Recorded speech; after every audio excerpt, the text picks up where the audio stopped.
Good afternoon, everyone. It's a pleasure to see all of you here again. It's been some time since I've been in the city, and the last time I was here, attired a bit differently than I normally am now. It's a glorious day here in May 1759, and it has been a long few years. For those of you who are not familiar with me or who are new friends, I perhaps should offer introductions. My apologies. Colonel George Washington at your service. Formerly Colonel George Washington. I am now retired and have been since December of last year, 1758. Finding myself now in a new position in life, trying to adjust from what had been my circumstance before, soldier, now to the civilian life. A newly member of the House of Burgesses, just began sitting in February of this year, and that has been interesting to say the absolute least. I am looking forward to our conversation today and greatly desire whatever conversation you may wish to have with myself. But before we do, I do have a bit of something on my mind that I would wish to share with all of you, if you don't mind. This month has brought a bit of an anniversary to my circumstance. It marks, how many years is it now? 758, 59, 5 years? 5 years since my military career first really officially began. May 1754, I found myself in the Ohio Territory, as I'm sure you all are very well aware, commanding a small group of men to support the construction of a fort at the forks of the Ohio, where now, then Fort Duquesne was built by the French shortly thereafter, and now they are in the busy constructing Fort Pitt in its place. But in those infant days of my military career, it was a time of great excitement for myself, an opportunity to make good on all that my mother and my brother Lawrence had taught me: honor, integrity, service, responsibility to one's king, one's country, and most importantly for my mother, of course, one's family. When these anniversaries come, both this and also the anniversary of Fort Necessity and also Monongahela in July, it is a unique circumstance. I tend to, now that I'm a bit older, reflect back on the men that no longer draw breath, who lost their lives in this conflict, even though it continues to rage on, and by extension, the very same men some of whom who have served from the very beginning, and most of whom have only joined recently, who still remain in the field deep in the Ohio Territory, facing the enemy, though the danger has mostly passed for the time being. My first military combat came in May, a little place near Great Meadows, deep in the Ohio Territory. Pennsylvania claims it, of course. Virginia actually owns it, as we all know.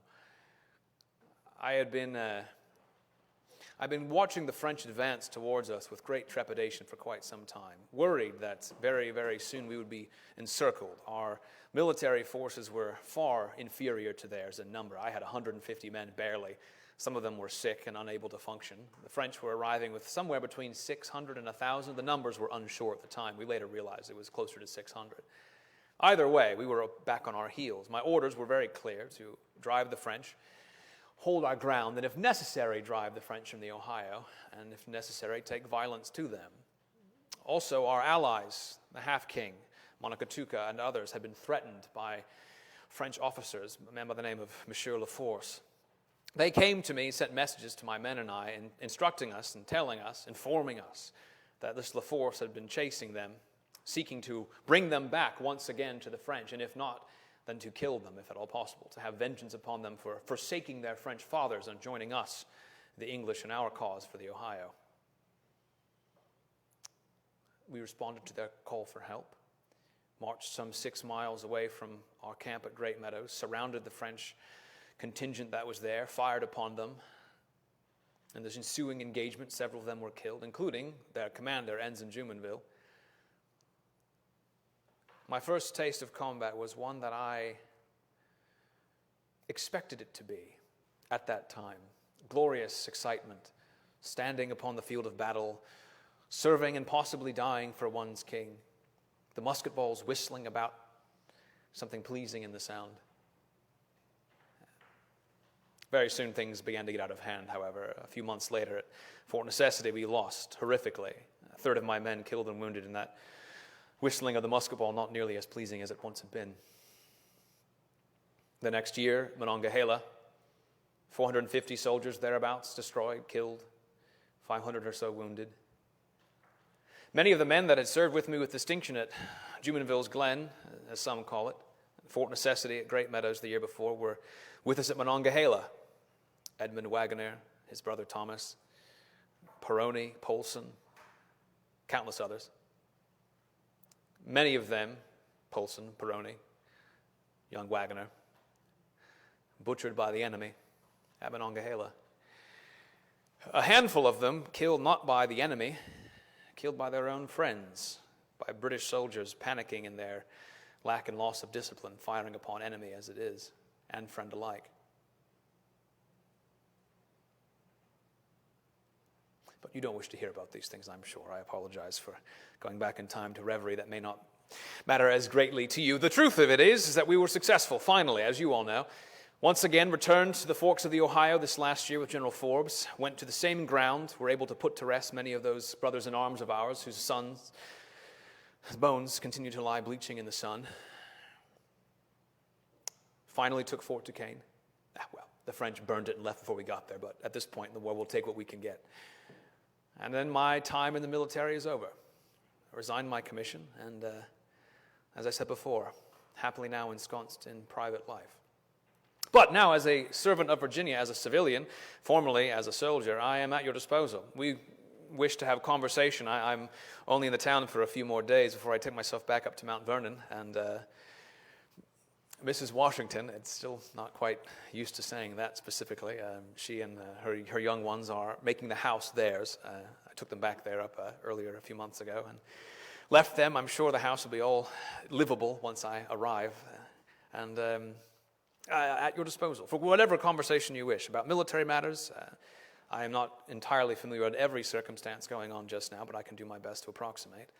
Things that have gone on in the past, questions you may have about how the war was handled, my part in it, what life is like now as I transition from soldier to civilian. Matters of government I am still fairly uncomfortable with, but I will do my best. But what questions and concerns do you friends have? I am at your disposal. Colonel, we're so pleased that you were able to join us today. My pleasure is mine. And we appreciate your willingness to discuss military matters, as I understand that since you don't serve as a colonel actively anymore, that perhaps it might not be the first conversation that you wish to have. It's quite all right. And we have had quite a number of people join us for this conversation, sir, all asking questions. Yeah. But of course, the first question that we truly would like to ask you is more about the men who served with you in the regiment alongside. If you could tell us what sort of men served with you in the regiment. It's a very great compilation of them. When it all began, I found in some cases a ready-made group of soldiers. Many of them were frontiersmen who had been traveling around in certain circumstances. They were the small core of the first group that we marched with, but the numbers were insufficient. So we began to recruit from Alexandria primarily and other places in the eastern part of Virginia in that northern neck region. Unfortunately, I say unfortunately from my perspective at the time. Now I have a different idea on it. But unfortunately then, they were mostly, how best to put this, vagabonds of society, cast-offs, men who had no way forward in life. Many of them arrived into the regiment with no clothes, no shirt upon their back, very few of them without shoes. And they found themselves desirous of finding a way of supporting their livelihood. And the military was apparently the choice that was made in that regard. So those initial forays into the frontier were by a mixture of men, some experienced, some not. This ensuing years, recruitment continued to be a problem, and so we were forced to draw from, as I put it then, the dregs of society, individuals much like the others that I had spoken of, men of all walks of life, primarily in the frontier especially, many Germans, some Swiss, some from Pennsylvania, some Scotch-Irish, some Irish, even men who fought against the king in the Jacobite rebellion joined our ranks. Men of all religious persuasions, Catholics in some cases, although we were careful to make their names not known publicly so that there was not an affinity for the French spoken there. Presbyterians, etc., all serving alongside us. The Quakers tended to be a bit more reluctant, understandably, due to their pacifism. The officers that I had in my command, many of them were gentlemen, like myself. Some of them had served before, a handful. Some of them served at Fort Necessity, like Andrew Lewis and Captain Stevens, now Colonel Stevens. Men of all persuasions. Some Indians in our ranks, some free blacks in our ranks, very few. Early on in the war, we were encouraged. Well, we were told that we were not allowed to have any blacks in the regiments, but unfortunately, we'd already recruited a few. So we found the unhappy situation of having to decide what to do with these individuals. And the decision was made, although this please keep between ourselves, to allow the men to continue, but to move them instead into support roles, mostly constructing forts, etc., etc. For we had so few men, we needed whatever we could get. But that is a bit of a cross-section of the men who served. Thank you, Colonel. We have so many questions coming in for you. And if you're comfortable, sir, we do have a few questions about your late service, if you're willing to answer them. In this year of 1759, Gary has asked if you feel that the French deceived you at Fort Necessity. I understand what your question is, Gary. You're, I assume, referring to the surrender documents at Fort Necessity. We were forced to surrender at Necessity after a protracted battle through a rainstorm. Offers of surrender were made to myself several times that we would surrender to the French and their allies. We refused, thinking it was a ploy. Eventually, we decided to capitulate. The documents were not read by myself. They were read by one of my translators. Unfortunately, my primary translator was wounded severely and he could not read them. So von Braun, one of my officers and translator, read them for us and came back and told us the information.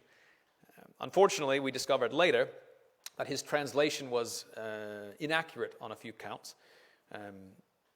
There was a word inserted in the French documents that admitted to the assassination of Ensign Jumonville a few months before. In his translation, it was not translated thus to myself. So myself and my fellow officer, Captain McKay, we both signed it unbeknownst of that fact, that this admission of guilt was included, which we both would have disagreed with, and do to this day disagree with. There was no assassination. It was an engagement of two forces, one against the other, with hostile intentions on both sides, in my opinion.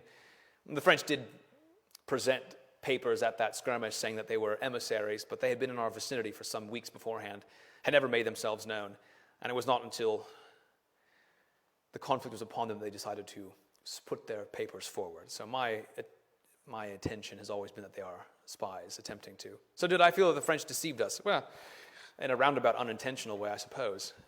Yes. Thank you, sir. I appreciate you being willing to speak on that. Oh, my pleasure. We did have a few more in regard to your military service, including one from Rosemary, who's asked if you learned much from your work with General Braddock.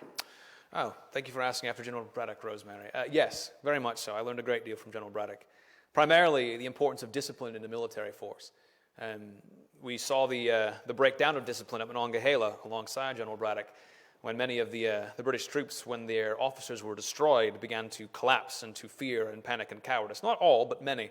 And their inability to function without that leadership, the breakdown of discipline, was absolutely crucial to our destruction on that field. And it was only through the actions of several individuals who were able to cobble together some form of organized retreat that we were able to come off alive in that particular skirmish. So I would say primarily I learned the importance of running a regiment with integrity and honesty, yes, but of course with rigid discipline. And it is something that I have carried forward to this day, not only in the military, but I suspect also into my private life as well. I also learned a certain proclivity that many British officers have to look down upon provincial soldiers as somehow second-class soldiers, not nearly as worthy as those who hold British commission as officers or who have served from the King's Army specifically. But Monongahela also proved that to be incorrect, for many of the Virginians and the New Yorkers behaved with great distinction, in spite of the fact that many of them were destroyed. Over 60% of them were casualties in this conflict. But they held when others who were supposedly better than they did not. Thank you, sir. I appreciate your answer on that. If we could move to a different topic, we've had several questions about your career before the military, including Christian has asked if you remember surveying some time ago, and he asks, when did you last do it and do you miss it? Do I miss surveying? In a roundabout way, I suppose. My surveying career has been over now for almost 8 years, probably close to 8 years. Last time I remember doing any surveying of any note was in late 52, maybe early 53. And by that point, I was slowly trending away from the work. It began mostly in earnest in 49. I did a bit in 48, but mostly 49, 50, 51, 52, and into early 53.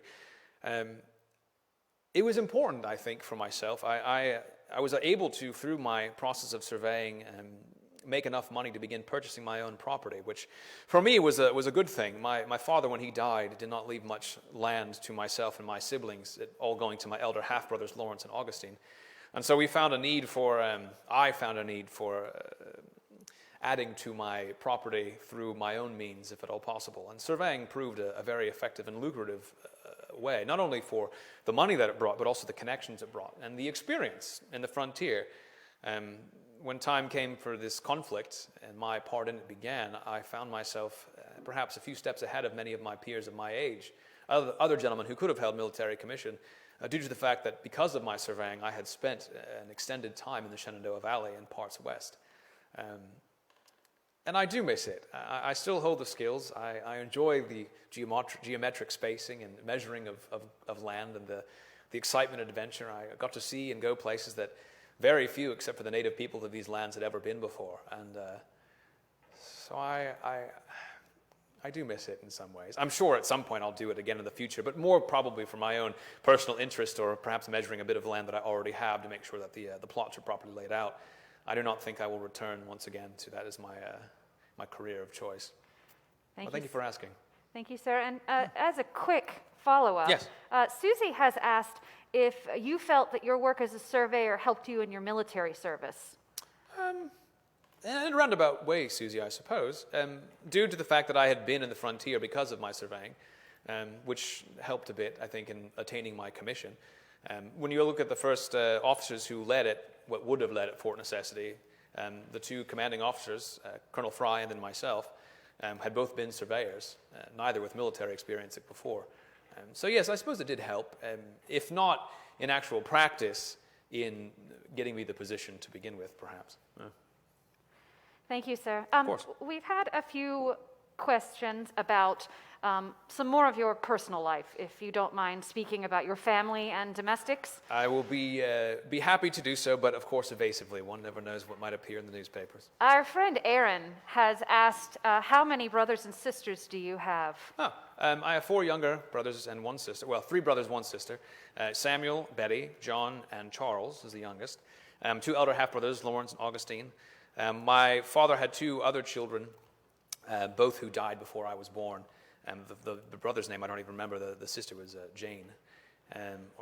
Yes. And I was an infant at the time, and they never really spoke of them again. That will be my immediate family, as far as brothers and sisters go. We were a very, very busy house. My mother had her hands full.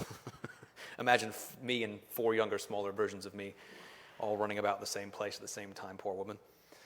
Speaking of your brothers, sir, several people have asked some questions in regard to your elder half-brothers. Lawrence, Augustine, of course. April and Craig have both asked, Craig has commented that your father passed away when you were 11 years old, and he asks, what was that like for you? And then April has dug a little deeper and asked if you felt any resentment that your father's land went to your elder brothers. Interesting. Well, perhaps I will go with Craig's question first, then segue into April's question. For perhaps they are connected in a roundabout way. When my father died, it was unexpected, I suppose. I confess, I do not remember my father much at all. My mother, I remember very vividly. She's still alive and well to this day. She probably will outlive all of us. My father's memories, even though I was 11 years old and should have memories of him, I do not have much memory of him at all. I remember that he was very large. I get the height from him. He was kind, gentle at times, and a very busy businessman, always seeking to bring more recognition to our family name, working very hard to do so. He was back and forth to England several times. He had an iron mine that he oversaw.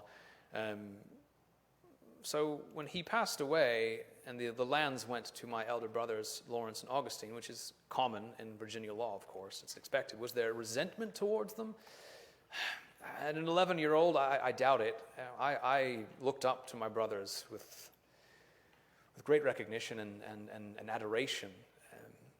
To be perfectly candid, Lawrence in many ways became a de facto father for me in a roundabout way, in his own at times distant and at times close way. Do I hold animosity towards them for those? No, I do not. They were present in my life, though much older than I am. Lawrence married very shortly after my father passed away. Augustine the same. So really it was more like growing up alongside of an uncle more than it was some brother who had taken away family property. For it was not taken, it was theirs by right.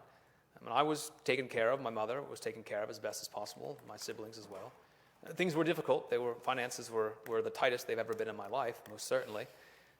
But no, I do not hold any animosity or resentment whatsoever. In fact, quite the opposite. Without my brothers, I would not be where I am today. Continuing on that line about your brothers, we've had several questions in regard to one specific brother.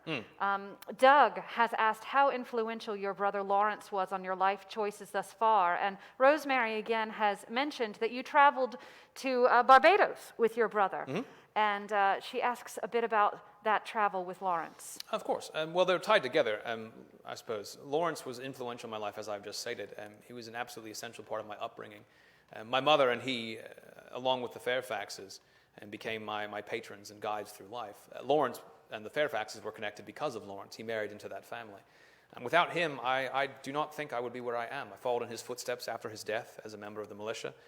Adjutant General of the colony, responsible for the Southern District and then the Northern District. Followed his footsteps in the military. He served at Cartagena against the Spanish. I served in this war against the French. After my trip to Barbados, introductions from him to the governor were made because of him. Even going to Barbados, he was going to bring his wife and young daughter with him, but there was fear that they would not be well on the journey. He was hoping to travel there for his own health. He suffered with consumption for many years. And the hope was that that trip would bring recognition and healing to his body, but it did not. So instead, he brought me along, hoping to show me a bit of the world. There were some connections we had with the family in Barbados that he had, not family, but he had known people there through his business and dealings, I think, and father, as far as I can remember. It was a trip that I remember with some fondness. There was a certain uniqueness about the islands. The plantations there are very different than ours. The population, very different than ours. The fashion, very different than ours. Many of the ladies imitating that of their enslaved women in their fashion choices, which was fascinating to me. The fortifications there, first time I ever saw military fortification of any size, and I think that perhaps influenced my interest in that career. Memorable also because I got smallpox while I was there, and so I have Lawrence to thank for that, I suppose, the fact that I've been immune to that horrible disease. I've caught everything else since then, but smallpox at least, I can thank him for that. Sad, though, because it truly was the last time I was able to be with Lawrence in any certain semblance of health for him. He died very shortly after he returned in 1953. So bittersweet memories, I suppose. Sorry for that memory. Oh, no, Colonel. it's quite all right. I do not have a problem lingering on these things from time to time, just as long as they are not completely mentioned all the time, I suppose. Well, speaking of, yes. April has asked if your religion or beliefs in God have impacted how you deal with not only the stress of war, but in your life. Well, April, it's a fascinating question. I make it a practice not to discuss matters of religion very often in public. I believe that it is between a man and his creator what those beliefs and conversation and relationship might be. And I have practiced that to this point in my life. I have no doubt that as a member of Virginia, I will be expected to be a member of the church vestry near my parish, and which I will be, I'm sure. I believe that Providence guides and directs all of our steps. I was reflecting earlier on the men who died at these various battles I spoke of, and every time the anniversaries come about, I remember and will sometimes reach out to the other men who survived and thank God and the providence for the fact that we were spared, perhaps for some other purpose, but also remembering those who providence decided to take. A member of the Church of England, have been since my youth, and attend services. Well, these past few years, hardly at all. But now that I am married and a civilian, I suppose I will do my obligation and attend church throughout the month as it is expected. But other than that, I am very private about such things. Thank you for asking the question, though. Speaking of being married, Colonel, we have had several people ask about your new bride. Tina and Anita both have commented that you are now the proud stepfather of 2 very young children. Yes. And both of them have asked, first, how does it feel to be a father? And also, if your child-rearing philosophy compares to Mrs. Washington's. Right. What's it like to be a father, and how do my child-rearing experience or desires compare to Mrs. Washington's? Well, it is perhaps more terrifying than being shot at. Maybe not. I don't know. There's some comparison there. It is something that I'm not altogether prepared for. I find myself now guardian, soon to be the guardian of 2 small children, who are not mine, but who will probably not remember their father very much at all, and instead will remember me in that place. So I, at times, have a great deal of trepidation over the subject. I hope that I will be able to take care of them as I should, as their legal guardian, of course, and if they wish to engage with me in a more fatherly level, then of course I will do so. I don't have a problem with children at all. I like them very much. The hope is that they will find my replacement of their father at least satisfactory. What was the second part of the question? I cannot remember exactly. It was... if your philosophy There on it is. child Thank you very rearing much. matched your wife's. Perhaps that would be answered by what I've already said. I don't really have much philosophy for rearing children at the moment, for I have never had any. So I am completely at a loss. So I confess I will be following her steps in this regard, both legally as their guardian and also as their father. They are her children. And at the end of the day, though I may be responsible for making legal decisions for their likelihood, it will only come after conversation and discussion with their mother, their actual parent. And even whatever connection we may have, as if they see me as a father figure, then it will be at her desire, not at mine. So I will follow her example in that regard, and be sure that I raise them as she wishes to have them raised. I think that if I understand correctly, not only, sir, are you now the proud father, or stepfather, I should say, of 2 children, but you're also going to begin managing the entirety of your wife's first husband's estate, Yes. the Custis estate. And with that, of course, it will bring a significant amount of property Yes. and people that you need to manage. We have had a question from Craig, as you are not unfamiliar with slaves. No. He specifically was wondering about the 10 enslaved that you inherited from your father, but also perhaps you could speak a little bit about your philosophies in regard to being a manager of enslaved. Of course, more than happy to. I will confess I'm also still developing that myself, so my answer may be completely unfinishable in that regard, but I can speak to my experience thus far. Regarding my wife's properties, my wife's properties that are responsible for on behalf of her children, some 16,000 acres. If she were here, she would give me the exact number to the letter. I'm still learning that myself. And the nearly 250, almost 300 enslaved people that come along with that property.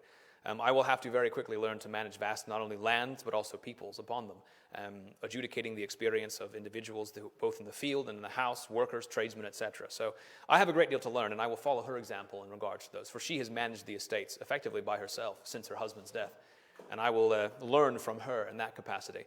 As far as the individuals that I inherited when I was very young and when my father died, my mother has been caring for them these past years, until I was the age of 21, of course, but also beyond that point, due to the fact that I've been in the frontier. I have purchased slaves over the past few years, mostly through managers, very, very little done myself, due to the needs of various properties that I have acquired over the years. But to be perfectly candid with you, I have managed very little in the terms of slaves these past 7 or 8 years, really, 5 years, especially since the war started. I had a manager at Mount Vernon. I leased the property from my brother's wife. And my brother John did it for a time, so he watched over the people that were there. My mother's been watching over the lands outside Fredericksburg.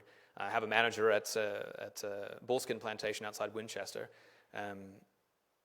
The slaves that I have had direct oversight over are few and far between these years, and mostly have been involved in constructing the Fort Loudon in Winchester. A few of my people are there, primarily a blacksmith, assisting with repair of the situations. So what is my philosophy?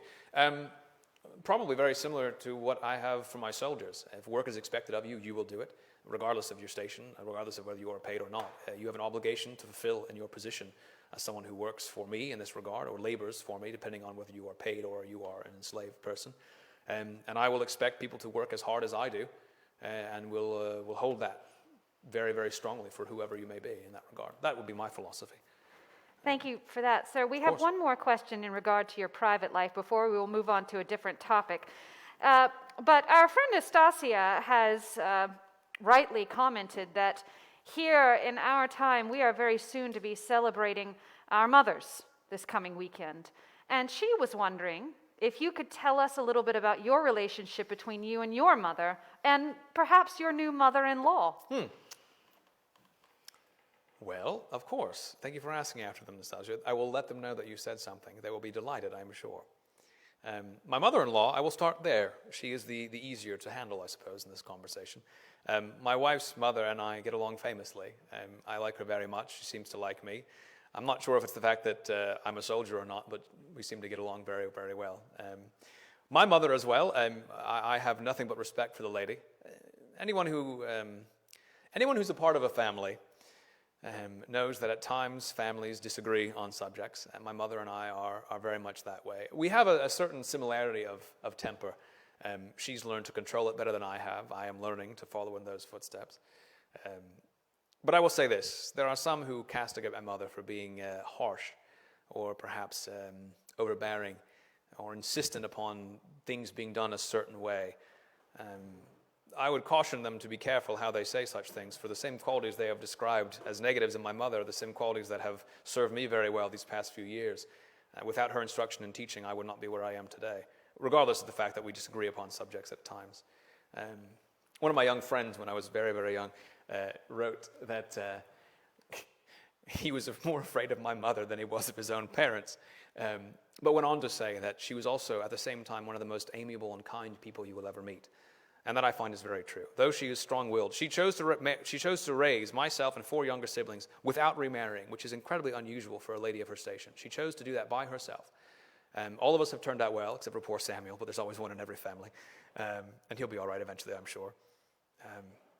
But though she is stern and strong and holds expectations for us, she wishes nothing but the best for her children. And because of her teaching and excellent leadership, we all have turned out fairly successfully. And we have her to thank for it. That was a very lovely answer about your mother. Thank you. Sir, I don't wish to cause you any more discomfort in speaking about such private topics, but we do have several more questions in regards to your service in the late war. Of course. One in particular that I have been hesitant to ask you because I do not wish for you to think that we are casting blame or judgment on you, but Christine has asked, how is it that you have escaped the blame for starting a world war in 1754? How have I escaped the blame for starting a world war in 1754? I suppose that Miss Christine may have a certain French persuasion to her, since that is the French's line of this entire conversation. How have I escaped the blame for it? Well, I suppose it would require there to be blame placed in that regard. There were certain castigations that were placed upon me in 1754 after specifically the loss at Fort Necessity. There were men who believed that my actions there were foolish and foolhardy and that we should have stood firm or perhaps somehow fought off a superior army that outnumbered us nearly 3-1, well, 2-1 for sure, nearly 3-1. My reputation in that regard was somewhat salvaged the next year, which is unfortunate, and I say this not with my own desire, but to answer your question more specifically, when General Braddock, with nearly 2,000 troops, was unable to take the exact same place and lost exponentially more men in the process. If I could not do it with 150 to 300 men, how, and if General Braddock could not do it with 2,000, then how could I be expected to do it with 300? So perhaps that may answer your question a bit more. But also there is more to the situation. I was not the only reason for this conflict beginning. Yes, did I fire the first shots in that small skirmish that has become this war? Very much so. But what many people overlook is the fact that the French arrived and burned an English fort a month before that small skirmish took place. And they threatened the men that were there that if they did not surrender, they would be completely destroyed. Thereupon they moved forward. They threatened our Indian allies, the Half-King and others, with death if they did not return back to the French. The direct words, if I remember correctly, from Monsieur Laforce were, "You will not live to see 30 more sons, you or your English brothers," threats against our lives. My orders were very clear, to not go upon the offensive unless we were threatened, and thereupon then to drive the French from the Ohio territory. So I was following my orders as best as I possibly could understand them to be, and doing what I could. Now, mistakes were made, of course. I will be the first to say that I am not perfect. The French used that skirmish at the Glen as their casus belli to start the war. And our Englishmen point to that conflict being started by the French aggression into lands that were ours by treaty with the Iroquois. And one can debate the veracity of that treaty depending on what position you hold. So how have I escaped recognition, or perhaps I should say castigation for it? The reasons I have elucidated. And I think the fact that since that circumstance, I have done my best to learn from my mistakes, grow, and serve the people of Virginia with as much care and honesty as I possibly can. All those combined, I suppose. Thank you for your forthright answer for that. Thank you for asking. I hope that will answer her question. Colonel, unfortunately, our time has grown short, and we only have time for one question, and I suppose it is a combination of everything that we have been speaking of. But we are all wondering, and Barbara in particular has wondered, that now if you are retired, do you see a future for yourself in the military? No, not at all. There were many years where I desired to serve His Majesty the King in a military capacity for as long as possible, to the end of my life, if necessary. First in the Navy. My mother put an end to that. She was probably right. I get horribly seasick. Barbados proved that point. And also, as a British officer, General Braddock assured me that he would do his best to position me to receive a royal commission. Unfortunately, with his death, I believe that chance went the wayside. And over the ensuing years, both myself and attempts to bring my entire regiment into British service all were met with repudiation and failure. Some men of the regiment were able to individually become officers, but mostly due to connections, both familial and otherwise. I found myself not one of those lucky few. I have come to the point now where I believe that my future is not under arms, though I do find myself drawn to the work and very good at it in certain circumstances. But no, I have no attention towards becoming a man of the military ever again. I hope to retire with peace to Mount Vernon, and serve the colony of Virginia as best I can as a member of the House of Burgesses from Frederick County, be a good husband to my wife. She will have to help me learn how to do that. Care for her children with as much integrity as possible, hopefully be a father of children of my own one day. Care for the lands that are under my care and the people who I'm responsible for. And one day die a peaceful subject of the King and a citizen of Virginia. But there it is. Friends, you have been a delight. It is always a pleasure. I must take myself over to a meeting at the House of Burgesses. There's some discussion about whether they should make the regiments of Virginia permanent positions once the war is over. I have a sneaking suspicion they will fail miserably in that attempt, but whatever support I can offer to my fellow comrades who still fight in the conflict, I will do what I can. But then, friends, until we meet again, know that if you ever have need of anything whatsoever, I am and will ever remain your humble and obedient servant, retired Colonel George Washington. All of our programs are made possible by support from donors. Please consider donating to Colonial Williamsburg today.